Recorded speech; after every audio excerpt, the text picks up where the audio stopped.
Hey everyone, it's Kai from WCC, and as you can see, I'm back to being this little box in the bottom right hand corner of the screen. But that's okay, I'm wearing horizontal stripes. It's supposed to make you look a bit fatter than you normally look, so hopefully I take up more of this as much as I can. Back to the main topic today. Ryan Rusli was kind enough to send us his Kagero list that he's been playing with.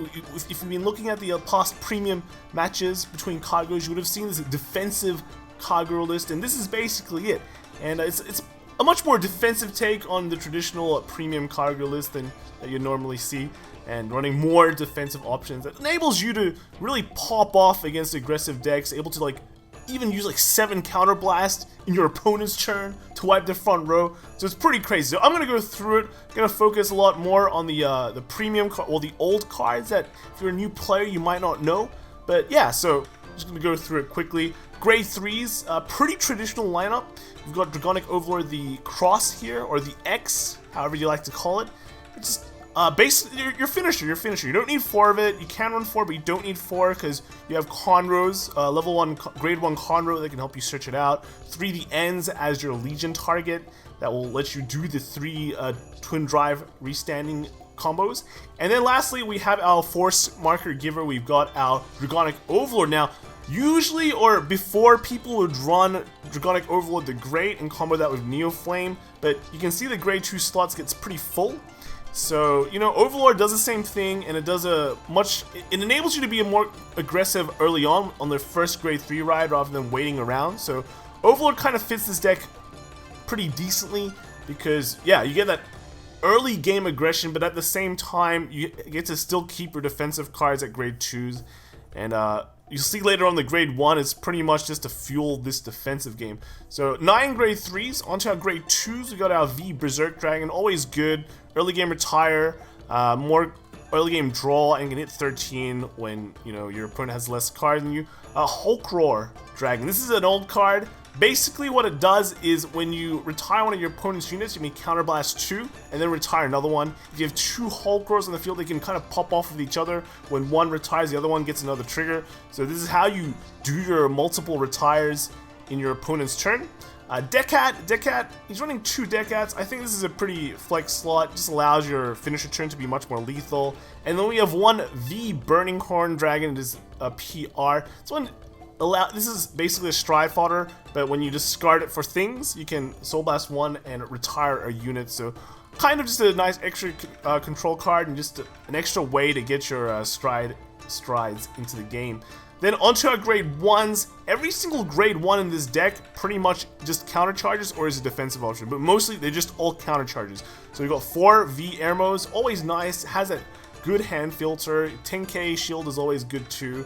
But then our old Lizard General Conro, he lets us get whatever grade 3 we want. It's just a discard a grade 3 to get another one, but basically it just fixes up our grade 3s, and then you can sacrifice it to give one of your Vanguards the ability to just countercharge 2 on attack. So you're running 4.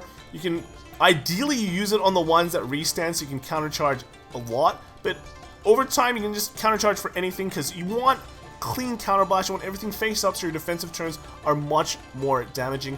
And then you've got the 8th Energy Flame Athonic. This guy is when you retire something, you may put it into Soul and then countercharge 2. So if you've seen one of the videos, he does use that on a Denial Griffin play that lets him pop off with Hulk Roars. So this is great, especially when Hulk Roar costs CB2 as well. Getting countercharge 2 with these cards, these 7 cards, are just excellent.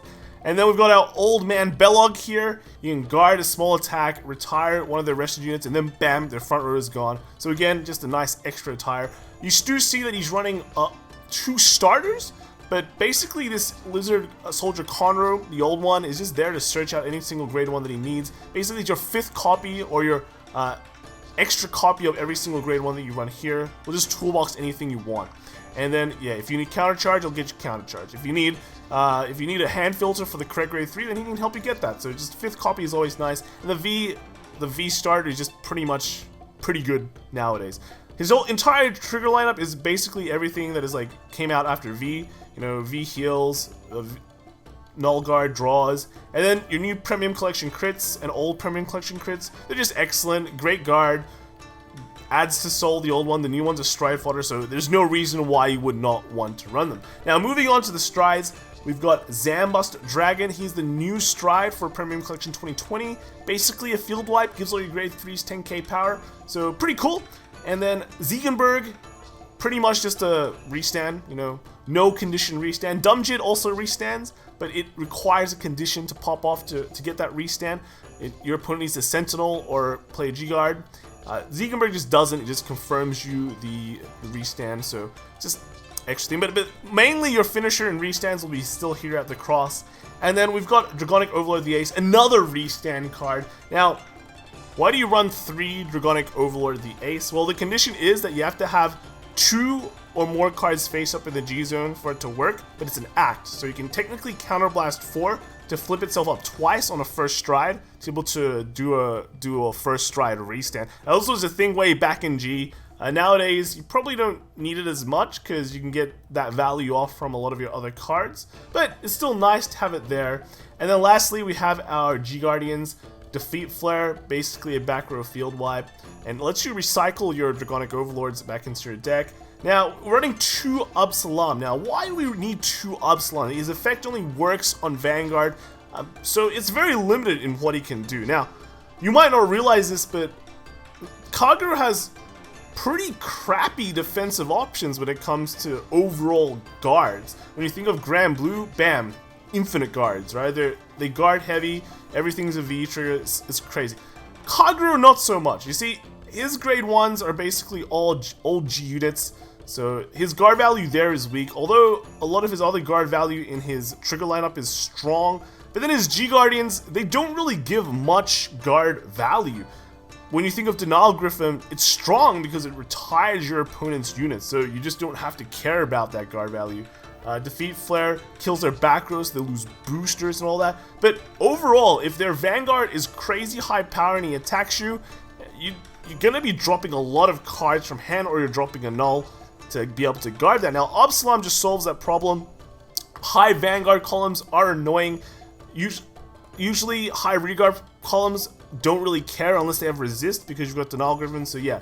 That's why you run 2 Absalom. I know a lot of people back then were running 1, but you know, power lines get higher as things go on, as the format goes on, so 2 Absalom I think is definitely correct.